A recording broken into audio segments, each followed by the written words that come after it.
فرزند زہرا یہ حالات برے ہیں۔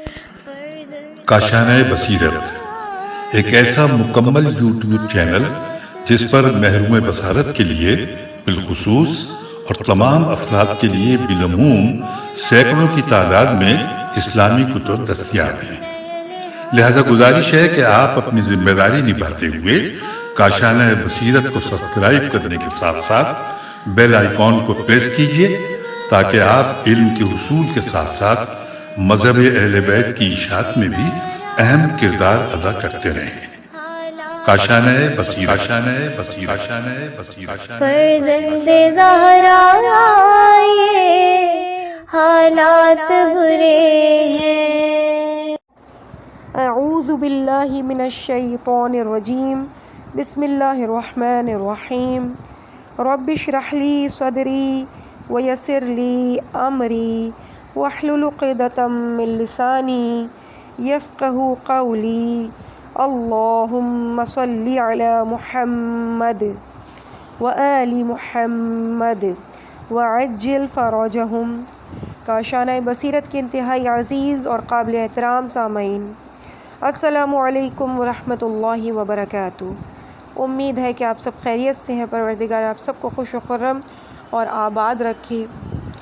ماہ ذیقعدہ کی یہ خوبصورت صبح کہ جس میں میں آپ کی ریڈر زہرا علی آپ کے ساتھ مل کے ایک انتہائی خوبصورت کتاب کو پڑھنے جا رہی ہوں کہ جس کا نام ہے پرواز روح۔ اس کے مؤلف ہیں آقا سید حسن ابتہی صاحب اور ولی العصر ٹرسٹ نے اسے شائع کیا ہے۔ اس کتاب کو میں نے کئی سال پہلے مطالعہ کیا تھا اور واقعاً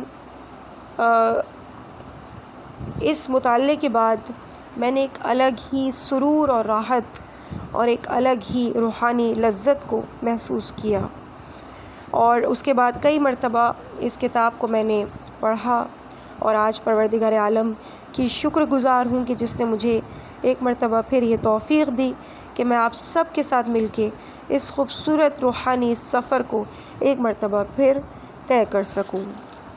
اس کتاب کا سرورق ہرے رنگ کا ہے کہ گرین ہرے بیک گراؤنڈ کے اوپر کالے اور لال حروف میں لکھا ہوا ہے پرواز روح، اور مؤلف کا نام نیچے سیاہ رنگ میں تحریر ہے آقا سید حسن ابتہی، اور ساتھ ہی ولی العصر ٹرسٹ کا نام سفید رنگ سے تحریر ہے۔ جب ہم کتاب کو کھولتے ہیں تو پہلے صفحے پہ بھی کتاب کا نام، مؤلف کا نام اور اس کے ساتھ ہی ترتیب و پیشکش سید محمد شبر عباس صاحب کی اور ناشر ولی العصر ٹرسٹ رتہ متہ ضلع جھنگ۔ اگلے صفحے پہ ہم آ جاتے ہیں تو تحریر ہے کہ جملہ حقوق دائمی بحق سید محمد شبر عباس محفوظ ہیں۔ پھر نام کتابت پرواز روح ہے، مؤلف ہیں آقا سید حسن ابتہی صاحب، مترجم ہیں انوار بالگرامی صاحب، تعداد 1000، بار اول اسے 1988 میں شائع کیا گیا عیسوی اور بمطابق 1409 ہجری۔ کتابت کی ہے جاوید اینڈ خاور برادرز، حضرت کیلیا نوالا۔ ناشر ہے ولی العصر ٹرسٹ رتہ متہ ضلع جھنگ۔ اسٹاکسٹ ہیں افتخار بک ڈپو بازار کرشن نگر لاہور۔ پھر آ جاتے ہیں ہم انتصاب پہ جو کہ سید محمد شبر عباس صاحب نے تحریر کیا ہے۔ لکھتے ہیں کہ 12ویں تاجدار امامت حجت اللہ ولی العصر حضرت امام مہدی علیہ السلام کے نام جو پردہ غیبت میں ہیں مگر آثار امامت کائنات کو محیط کیے ہوئے ہیں، سید محمد شبر عباس ولی العصر ٹرسٹ۔ پھر آ جاتے ہیں ہم صفحہ نمبر 4 پہ جہاں پہ تقدیم کی ہیڈنگ ہے اور کچھ اپنے دل کی باتیں جناب مترجم نے یعنی سید محمد شبر عباس صاحب نے کی ہیں۔ بسم اللہ الرحمن الرحیم۔ پیش نظر کتاب الموسوم با پرواز روح حجت الاسلام سید حسن ابتہی صاحب کی تالیف منیف ہے۔ اس کتاب میں موصوف نے سالک صحت قدس سرشار ولایت مرتضوی روضہ خوان سید الشہداء علیہ السلام حضرت حاج آقا جان زنجانی رضوان اللہ تعالی اجمعین کے روحانی واقعات کو اپنے مشاہداتی طور پہ پیش کیا ہے۔ چونکہ مذکورہ واقعات از قسم کشف و کرامت ہیں، بنابرائی اس کتاب کا نام پرواز روح قرار دیا ہے، تاکہ قوم و ملت پر روح کی ارتقائی پرواز آشکارا ہو جائے۔ روحانیت دین کا ایک جزو ہے، اگرچہ روحانیت کی دنیا بظاہر ہم سے الگ ہے، مگر پھر بھی ریاضت نفس کرنے والے اور فنا فی المودت اہل بیت طاہرین ہستیاں بے شک اور شبہ دنیا میں موجود رہتی ہیں۔ یہ اور بات ہے کہ وہ ہماری سطحی نگاہوں سے دور ہوں یا ان تک رسائی نہ ہو۔ شاہی ولایت حضرت امیر المومنین مولا متقیان علی ابن ابی طالب علیہ السلام کے اصحاب خاص بھی بعض ایسے اشخاص ملیں گے کہ جن کی نگاہ میں سری امور مستحضر رہتے تھے، جیسے کہ جناب رشید حجری، میثم تمار اور جناب حبیب ابن مظاہر، کہ جنہیں خصوصی طور پہ شرف خدمت امام حسین علیہ السلام حاصل رہا۔ جناب امام ضامن و سامن علی رضا علیہ السلام کے خادموں میں بھی صاحب کشف خادم گزرے ہیں۔ یہ سب وہ بزرگ تھے کہ جنہوں نے امام علیہ السلام سے براہ راست فیض حاصل کیا ہے۔ اس دور میں جب کہ امام زمانہ علیہ السلام غائب ہے اور ہماری رسائی ظاہر بظاہر مشکل ہے، بنابرائی زیارت امام علیہ السلام کے لیے باب کشف و مراقبہ کھلا ہوا ہے۔ مرحوم حاج آقا جان زنجانی بھی ایک ایسے بزرگ ہیں کہ جنہوں نے اپنے عمل و اعتقاد کے ذریعے تزکیہ نفس کیا اور باب کشف ان پر کھل گیا، اور زیارت امام میں کوئی مادی پردہ حائل نہیں رہا۔ ادھر طلب صدق اور ادھر کرم و عطا، جب چاہا زیارت سے مشرف ہو گئے۔ حاج آقا جان اپنے زمانے میں روضہ خوانی بھی فرماتے تھے۔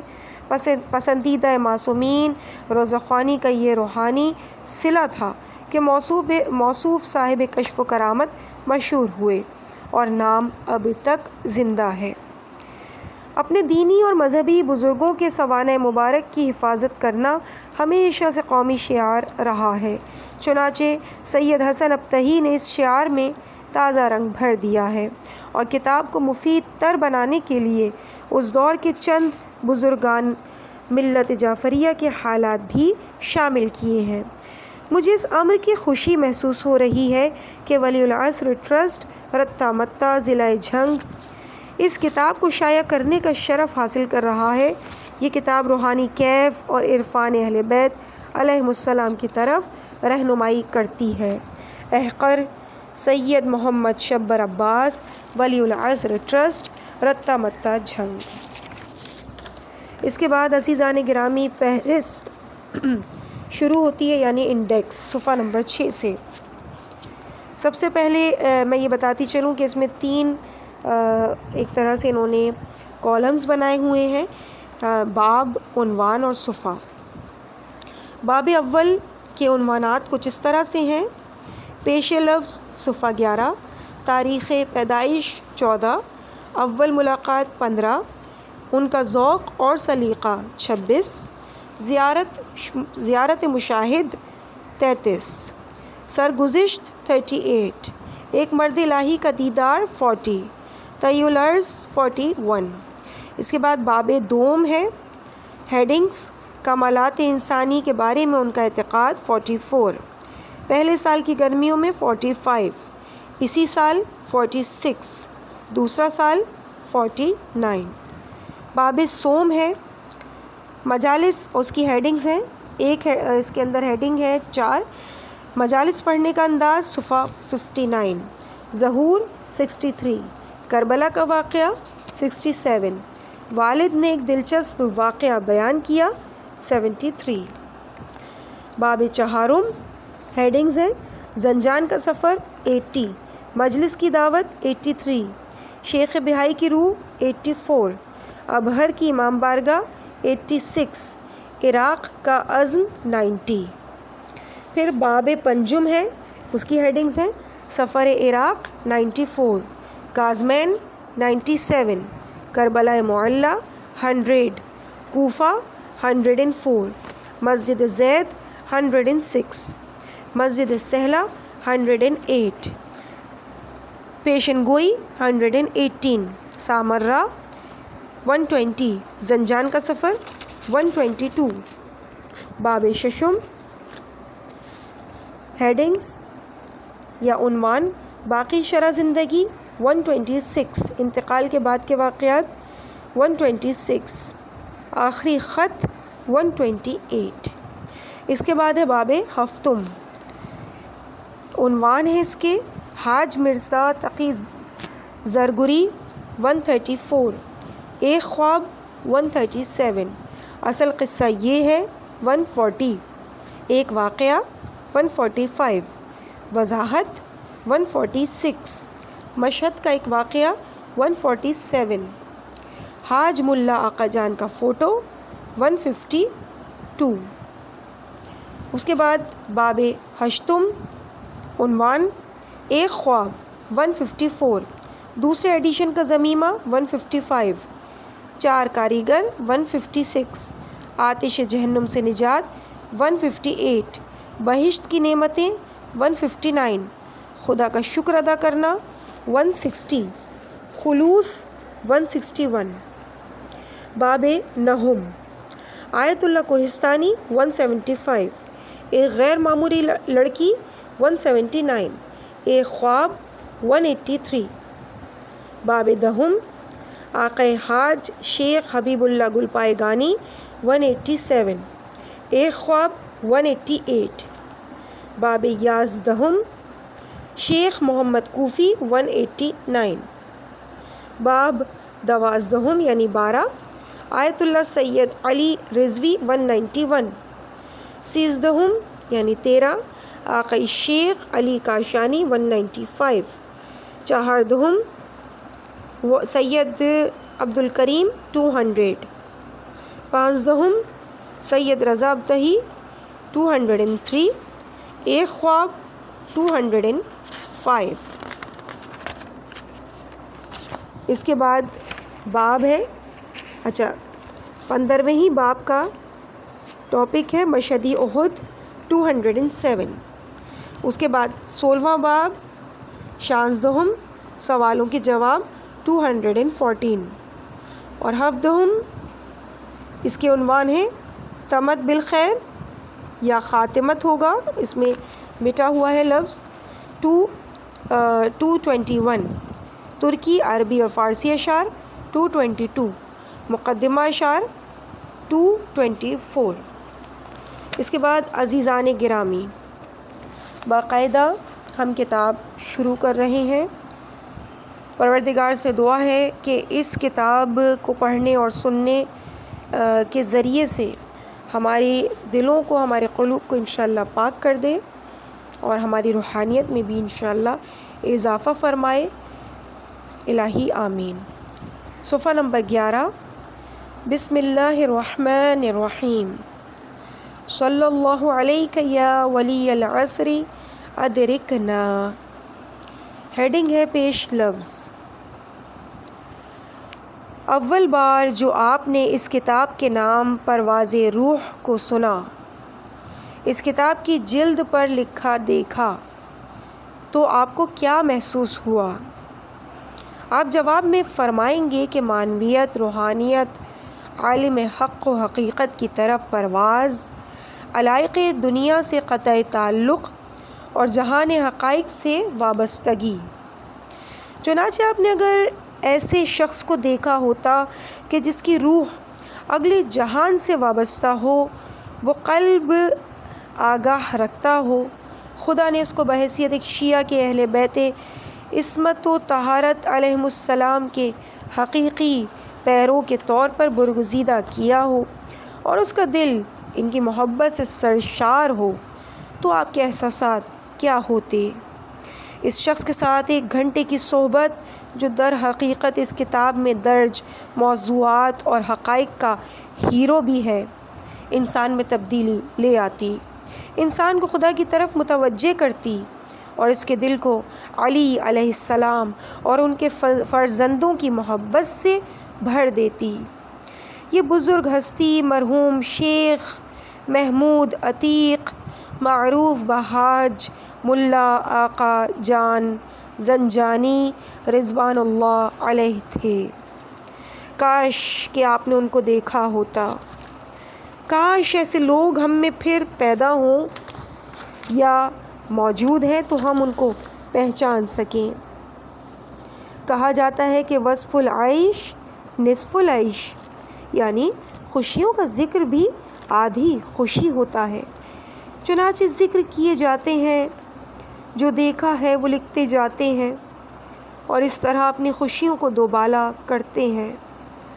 12 سال قبل جب میں نے لکھنا شروع کیا تھا اور اپنی پہلی کتاب اتحاد و دوستی کے نام سے لکھ پایا تھا، اس بزرگ ہستی کو جو وفات پا چکی تھی خواب میں دیکھا کہ فرما رہے ہیں تم نے کتابیں لکھنی شروع کر دی ہیں مگر میری زندگی کے بارے میں تم نے کچھ نہیں لکھا۔ اس روز سے آج تک کہ 14 رمضان المبارک سن 1395 ہجری کی شب ہے، میں نے واقعی کچھ نہیں لکھا۔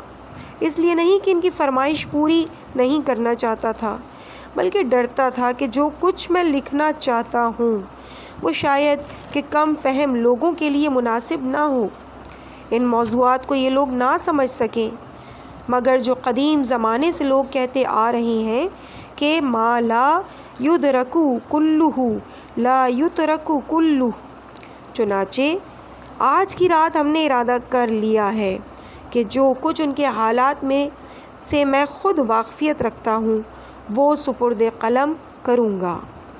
ظاہر ہے کہ 20 سال گزر گئے ہیں، اس لیے جو کچھ ڈائری میں نہیں لکھ سکا تھا ان باتوں کی تفصیل تو نہیں لکھ پاؤں گا، مگر پھر بھی جو سپرد قلم کروں گا وہ قطعی صحیح ہوگا، مذکور ہوگا، سالکین الی اللہ کے لیے سود مند ہوگا اور آیات قرآن اور روایات سے اس کی تائید ہو سکے گی۔ بہرحال یہ بتاتا چلوں کہ اس کتاب میں نہ میں نقالی کرنا چاہتا ہوں اور نہ رومان پیش کروں گا کہ آپ کے لیے تفریح کا سامان مہیا کروں۔ میں تو ایک ایسے شخص کی سوانح عمری، اس کی پیدائش سے وفات تک کی تاریخ کے طور پر لکھنا چاہ رہا ہوں، بلکہ چاہتا ہوں کہ اس کتاب کے مطالعے سے ایک ولی اللہ کی خدا کی رضا کے مطابق گزاری ہوئی زندگی کے 4 سالوں میں سے آپ کچھ حاصل کر لیں، کیونکہ میں اس دوران ان کے ساتھ رہا ہوں۔ اگر آپ کے خیال میں جو کچھ میں نے لکھا ہے اس کے موضوعات تعمیری ہیں اور وہ میری اور قارئین محترم کی بیداری کا باعث بن جائیں تو یہ میرے لیے موجب اطمینان ہوگا۔ یہ کتاب ہم کو در حقیقت وہ صراط مستقیم، راہ راست اور سعادت و خوشبختی کا راستہ دکھاتی ہے جس کو ہم روزانہ بار بار خدا سے نماز میں درخواست کرتے ہیں۔ اس کتاب کے ذریعے اس راستے کو ہم اول سمجھیں اور پھر اندازہ کریں کہ کس طرح ہم اس راستے پر گامزن ہو سکتے ہیں۔ چنانچہ ان اعلیٰ اور حقیقی موضوعات کو ایک ولی خدا کی، ایک ولی اللہ کی سوانح عمری کے قالب میں نے ڈھالنے کی کوشش کی ہے، مگر ساتھ ہی ساتھ چونکہ ہر لمحہ میں موجود نہ تھا اس لیے حرف بحرف نہیں لکھ پایا۔ مضامین اگر مربوط نہ ہوں اور حالات کی تفاصیل میں نظم کی کمی ہو اور اس عالم بزرگ کی زندگی کی خصوصیات کو پورے طور سے پیش نہ کر پایا ہوں تو معذرت خواہ ہوں۔ دعا ہے کہ پروردگار عالم ان بزرگ کے عالم آخرت میں درجات بلند کرے اور ان کے دل کو جو گراہنہا خزانہ عطا فرمایا تھا، یعنی محبت اہل بیت علیہم السلام، وہ ہم کو بھی عطا فرمائے، آمین۔ سید حسن ابتحی۔ اس کے بعد ہم پہنچے صفحہ نمبر 14 پہ، جہاں پہ ہیڈنگ ملی باب اول اور اس کے ساتھ نیچے ہیڈنگ ہے تاریخ پیدائش۔ لوگ مجھ سے پوچھتے ہیں کہ حاج ملا آقا جان کس سال پیدا ہوئے تھے؟ میں کہتا ہوں میں نہیں جانتا۔ مجھ سے پوچھتے ہیں کہ انہوں نے کتنی تعلیم حاصل کی تھی؟ میں جواب دیتا ہوں کہ مجھے نہیں معلوم۔ مجھ سے پوچھتے ہیں کہ ان بزرگ کے کتنے لڑکے تھے اور کس خاندان میں انہوں نے شادی کی تھی؟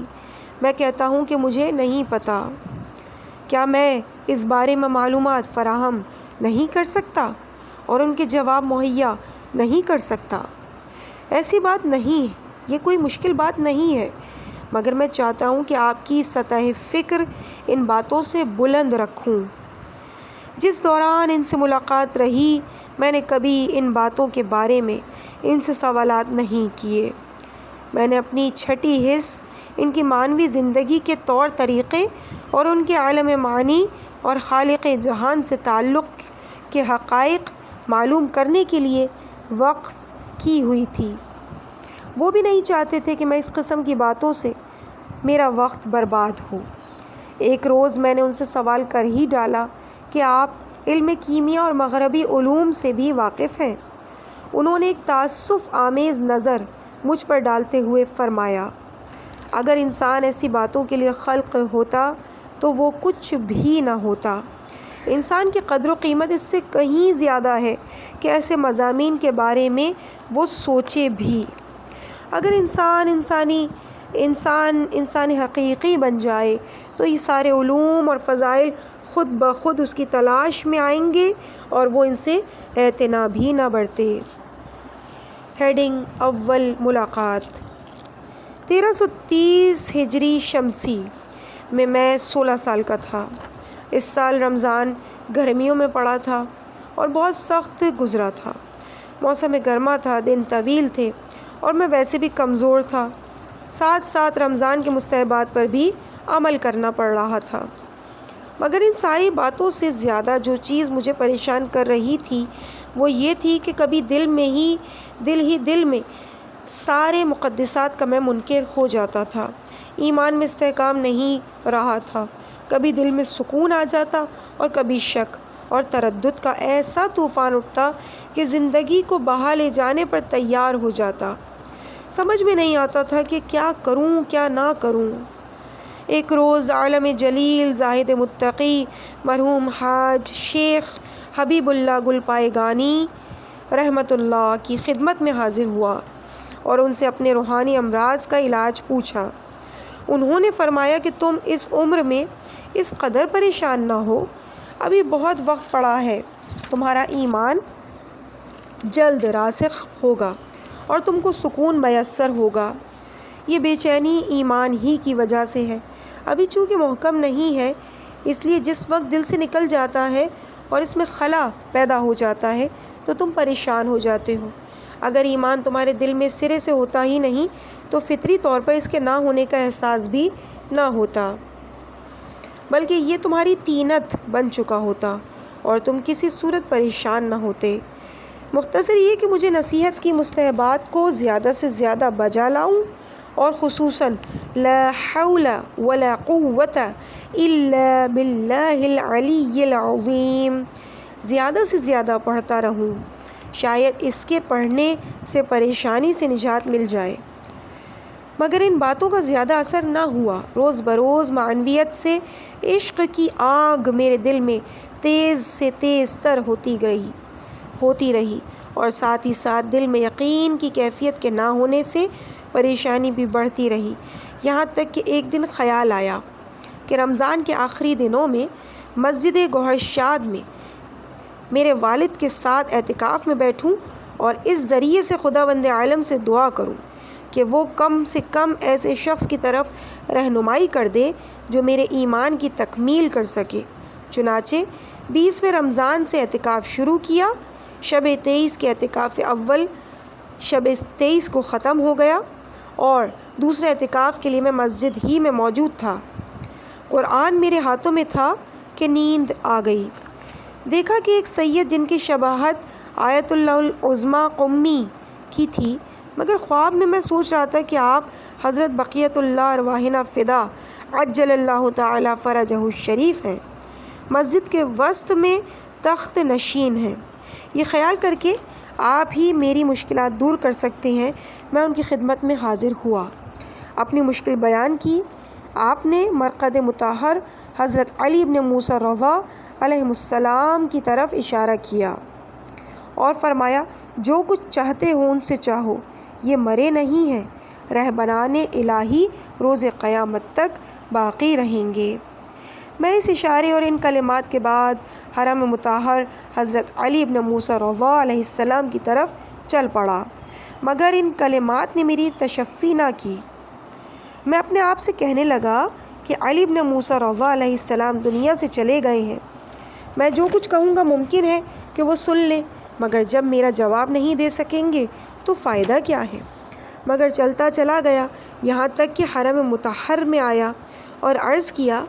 ایک ساتھ میرے دل کو سکون مل گیا، یقین میرا کامل اور میری بے چینی دور ہو گئی۔ اسی حال میں آنکھیں کھل گئیں، مگر قلب کا سکون ابھی بھی باقی تھا۔ فوراً اپنی جگہ سے اٹھا اور حرم مطہر میں حاضر ہوا، جاگتے ہوئے بیداری کی حالت میں بھی اپنی حاجت پیش کی۔ ایسا لگا کہ علی ابن موسیٰ رضا علیہ السلام نے زبان حال میں سے فرمایا کہ تیری حاجت تو پوری ہو چکی ہے۔ میں خوش باخوش تھا کہ اس کے بعد سے علی ابن موسیٰ رضا علیہ السلام سے میری مناجات میں اس قدر لذت ملنے لگی کہ 24 گھنٹوں میں روزانہ تقریباً 10 گھنٹے میں حرم میں بسر کرنے لگا۔ حقائق اور معارف کی مضامین مجھ پر منکشف ہونے لگے، یہاں ان کی شرح سے ہم معذور ہیں۔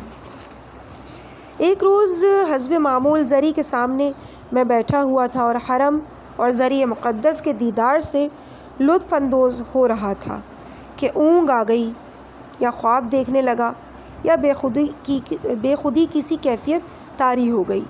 کیا دیکھتا ہوں کہ زری کا دروازہ کھلا اور علی ابن موسیٰ رضا علیہ السلام باہر تشریف لائے اور مجھے ایک خاص استغفار کا حکم دیا۔ اس استغفار کے بعد میرا قلب مزید روشن ہو گیا اور اپنے آپ کو ہلکا پھلکا محسوس کرنے لگا۔ اس کے بعد سے حقائق کی پذیرائی کی زیادہ استطاعت محسوس کرتا۔ اسی حال میں کئی مہینے گزر گئے، ہر دن اور رات خواب دیکھا کرتا اور بہت مطمئن تھا کہ اس وسیلے سے میری دستگیری فرماتے ہیں۔ ایک روز دیکھا کہ حرم مطہر میں بیٹھا ہوں اور علی ابن موسیٰ رضا علیہ السلام کے سامنے ایک عمر رسیدہ آدمی کھڑا ہے۔ اس کی ابا کی آستین سے ہاتھ دعا کے طور پہ باہر نکلے ہوئے ہیں اور قد قیافہ پرکشش ہے۔ میں نے اس کو اس سے پہلے نہیں دیکھا تھا۔ حضرت علیہ السلام نے مجھ سے فرمایا، اس بزرگ کا رفیق بن جا۔ میں خواب سے بیدار ہوا، ڈرا کہ کہیں یہ شیطانی خواب نہ ہو، کیونکہ میں تو صراط مستقیم پر چلنے کا خواہاں ہوں، مجھے دوسروں کے حوالے کیوں کیا جا رہا ہے؟ میں نے اپنے آپ سے کہا کہ میں نہ اس شخص کو پہچانتا ہوں اور نہ اس کا اتا پتہ معلوم ہے، بہتر یہی ہے کہ اس کو بھول جاؤں۔ کچھ دنوں کے بعد ربیع الاول کے تیسرے یکشنبہ کو مشہد کے مدرسے نواب کے ایک کونے میں بیٹھا اپنے دوست آقائی حاج شیخ جیم ہے سے عروۃ الوثقی پر بحث کر رہا تھا، دیکھا کہ ایک بزرگ مدرسے میں داخل ہوئے اور میری طرف آئے اور چند لحظے میری طرف غور سے دیکھا۔ میں نے پہلے ان کو نہیں پہچانا کیونکہ وہ خواب دیکھے ہوئے کچھ دن گزر گئے تھے، مگر پھر آہستہ آہستہ یاد آنے لگا، یہ تو وہی عمر رسیدہ شخص ہے جس کو ہم نے خواب میں دیکھا تھا۔ مگر یہ خیال کر کے کہ کہیں ایسا نہ ہو کہ ہمارا جو سلسلہ چل نکلا تھا اور حضرت امام رضا علیہ السلام اور دین اور خدا سے جو ہم نے تعلق پیدا کر رکھا تھا، اس لطف اور لذت میں یہ شخص کہیں رکاوٹ نہ بن جائے۔ میں نے اس کی طرف قطعی توجہ نہ دی۔ اس نے جب میری بے اعتنائی کا اندازہ کیا تو آگے بڑھ گیا اور زنجان کے رہنے والے ایک دینی طالب علم کے حجرے کی طرف چلا گیا۔ جیسا کہ بعد میں معلوم ہوا، اس طالب علم کے پاس جا کر پوچھا کہ تم فلاں کو پہچانتے ہو؟ اس لڑکے نے جواب دیا، ہاں جانتا ہوں، وہ یہیں مدرسے میں بیٹھا ہے، اس کو آواز دیتا ہوں، ابھی آپ کے پاس آ جائے گا۔ اس لڑکے نے مجھے آواز دی، مگر اس کو خبر نہیں تھی کہ میں اس عمر رسیدہ بزرگ سے پہلے کسی طور پر واقف رہا ہوں۔ یہ سچ بھی تھا میں نے تو اس شخص کو چند روز قبل حرم میں خواب میں دیکھا تھا۔ اب یہ معمر بزرگ مجھے کیسے جانتے تھے؟ یہ خود ایک ایسا معمہ تھا جو بعد میں حل ہوا۔ بریکٹ میں انہوں نے لکھا ہے کہ یعنی جب اس سے دوستی ہوئی تو اس نے بتایا کہ 2 سال قبل مجھے الہام ہوا تھا کہ تم سے ملاقات کروں، چنانچہ مدرسہ نواب میں آیا تھا۔ اس وقت تم مدرسے میں حال میں ہی آئے تھے اور میں نے دیکھا کہ ابھی قبل از وقت ہے، چنانچہ چلا گیا۔ اس سال پھر آیا ہوں، دیکھا کہ اب وقت آ گیا ہے، اس لیے تم سے رفاقت پیدا کر لی۔ مختصر یہ کہ میں ان کی خدمت میں پہنچا، ہرچہ بعد اپنے حواس کو جمع کیا کہ کہیں ایسا نہ ہو کہ 23 ماہ مبارک رمضان کی شب سے جو نعمت روحانی ہم کو نصیب ہوئی ہے وہ ہاتھ سے جاتی رہے۔ کچھ دیر وہاں بیٹھا، صرف 2 جملے مجھ سے کہے، میں حاج ملا آقا جان زنجانی ہوں، زائر امام رضا علیہ السلام ہوں، مجھ سے ملنے کے لیے فلاں مسافر خانے میں آ جانا۔ میں نے کہا بہت خوب، یہ نام میں نے سنا ہوا تھا۔ آقا حاج جیم ہے میرے انتظار میں تھے کہ بقیہ بحث ختم کی جائے، چنانچہ میں وہاں سے اٹھ گیا۔ دوسرے روز اس ارادے سے کہ میں ان سے کوئی سوال نہ کروں گا، ان سے ملاقات کے لیے اپنے چند دوستوں کے ساتھ مسافر خانے نور رضا پہنچا۔ اس زمانے میں یہ مسافر خانہ نئے صحن کے بڑے دروازے کے سامنے واقع تھا۔ انہوں نے مجھے نصیحتیں کی، اہل بیت عصمت علیہم السلام سے توسل کی اہمیت بتائی، خاندان عصمت کی ولایت توسل کو کامیابی کا سب سے بڑا وسیلہ بتایا، اور اس شعر کی مزید وضاحت فرمائی۔ اور اس کے بعد فارسی میں ایک شعر تحریر ہے، اگر خواہی آرئی بکف دامن او، ہرو دامن از ہر چے جزا دست برچین۔ اصرار کیا کہ ہر نوع کی بت پرستی اور قطب پرستی اور مرشدوں کے پیچھے بھاگنے سے جو خود اسی سمت کی طرف مڑ گئے ہیں اجتناب برتو۔ ہمارے ائمہ معصومین علیہم السلام زندہ ہیں، یہ خود خدا اور خلق کے درمیان واسطہ ہیں، ان کو اور واسطوں کی کیا ضرورت؟ ان کو اور واسطوں کی ضرورت نہیں۔ تم جس قطب اور مرشد کو ذہن میں لاؤ وہ خطا اور غلطیوں سے مبرہ نہیں، جبکہ ائمہ اطہار علیہم السلام خطا اور غلطیوں سے پاک ہیں۔ یہ وحی کا واسطہ ہے، یہ فیض کا واسطہ ہے۔ ایک ساتھی نے بات کاٹ کر کہا کہ اگر ایسا ہے تو پھر ہلاک من لیس لہو حکیم، ہلاک ہو گیا جو اپنے لیے حکیم اور دانشور نہیں رکھتا، جو اس کو ہدایت کرے، اس سے کیا مراد ہے؟ انہوں نے جواب دیا اگر یہ صحیح حدیث ہے اور امام علیہ السلام سے پہنچی ہے تو اس سے مراد خود امام ہے، کیونکہ اس زمانے میں لوگ بغیر علم و آگاہی کے اپنی مرضی سے اسلامی احکامات پر عمل کرتے تھے، یہاں تک کہ اس زمانے میں مرجع تقلید کا بھی رواج نہیں تھا۔ چنانچہ ائمہ علیہم السلام خود ہی موجود تھے۔ ممکن ہے اس روایت میں عام رہنمائی کا ذکر ہو، جیسا کہ اس وقت ہم تم سے گفتگو کر رہے ہیں۔ ہر شخص کے لیے ذکر کرنے والا اور راستے کا ساتھی ضروری ہے، مگر میں یہ کہوں گا کہ فلاں عمل میرے نفس کی تاثیر سے انجام دو تب ہی وہ مؤثر ہوگا، تو یہ غلط ہوگا۔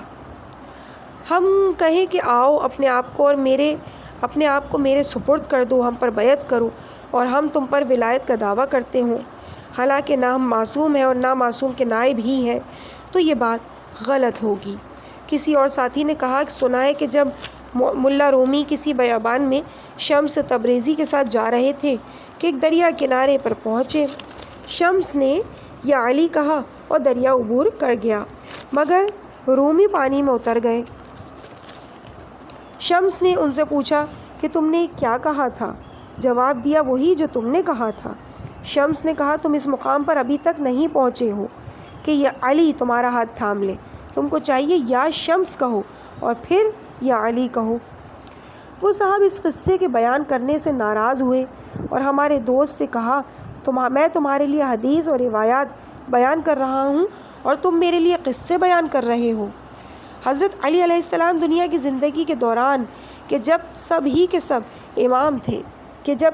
کے امام تھے انہوں نے کبھی اپنے لیے دربان اور حاجب نہیں رکھا، اور جب ان کی خصوصیت تھی اب وہ کہ اس دنیا سے چلے گئے، ان کا ہاتھ اور بہتر طور پہ کھلا ہوا ہے، ان کو کس واسطے کی کیا ضرورت؟ وہ یہ بھی نہیں کہتے اور نہ اپنے کلمات میں اس بات کو پیش کرتے ہیں کہ انسان ایک ایسے درجے اور مقام پر بھی پہنچ جاتا ہے کہ آزادانہ جلال و جمال الہی سے استفادہ کرتا ہے، اور انبیاء علیہ السلام اور ائمہ علیہ السلام کے واسطے سے کوئی سروکار نہیں رکھتا۔ وہ خود پیغمبر کے عرض میں رہتا ہے، اور جتنا پیغمبر اور امام احکام اور شریعت اور طریقت اور حقیقت اور فیوزات ظاہری اور معنوی میں خدا سے استفادہ کرتے ہیں وہ بھی استفادہ کرتا ہے۔ مختصر یہ کہ اس مسئلے میں اس کی رد میں اچھی خاصی بحث چھڑ گئی، جس کے نتیجے میں اس نشست کی معنویت جاتی رہی۔ وہ صاحب بھی خاموش ہو گئے، ہم لوگوں نے اجازت لی اور مسافر خانے سے باہر آ گئے۔